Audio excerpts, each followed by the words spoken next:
വിശുദ്ധ യോഹന്നാൻ അറിയിച്ച സുവിശേഷം 13-ാം അധ്യായം 1 മുതൽ തിരുവചനങ്ങൾ.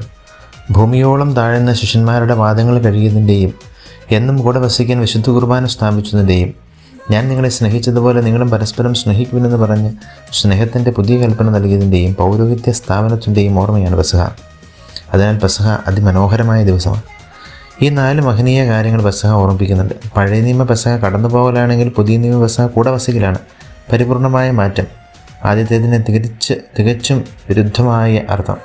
പഴയ പെസഹായിക്ക് ദൂതൻ ഇസ്രായേൽ ഭവനങ്ങളെ കടന്നുപോയെങ്കിൽ പുതിയ പെസഹായിക്ക് ദൂതനെ അയച്ചവന് ഹൃദയ ഭവനങ്ങളിലേക്ക് അപ്പത്തിൻ്റെ രൂപത്തിൽ കൂടെ വന്ന് വസിക്കുന്നു. എപ്പോഴും കൂടെ വസിക്കാൻ ആഗ്രഹിക്കുന്നവനെ കൂടെ നിർത്തുവാൻ സാധിക്കുന്നുണ്ടോ എന്ന് ധ്യാനിക്കേണ്ടിയിരിക്കുന്നു. ഈ ദിവസത്തിൽ കൂടെയുള്ളവൻ്റെ പാദം കഴുകുവാൻ സാധിക്കുന്നുണ്ടോ എന്നും പരിധികളില്ലാതെ ക്ഷമിച്ച് സ്നേഹിക്കാൻ കഴിയുന്നുണ്ടോ എന്നും പെസഹാ ദിനത്തിൽ നമുക്ക് ധ്യാനിക്കാം. നമ്മെ ജീവിക്കുന്ന കർത്താവായ യേശുവിന്റെ കൃപയും പിതാവായ ദൈവത്തിൻ്റെ സ്നേഹവും പരിശുദ്ധന്മാരുടെ സഹവാസവും നിങ്ങളെല്ലാവരുടെ കൂടി ഉണ്ടായിരിക്കട്ടെ, ഇപ്പോഴും എപ്പോഴും എന്നേക്കും. ആമേൻ.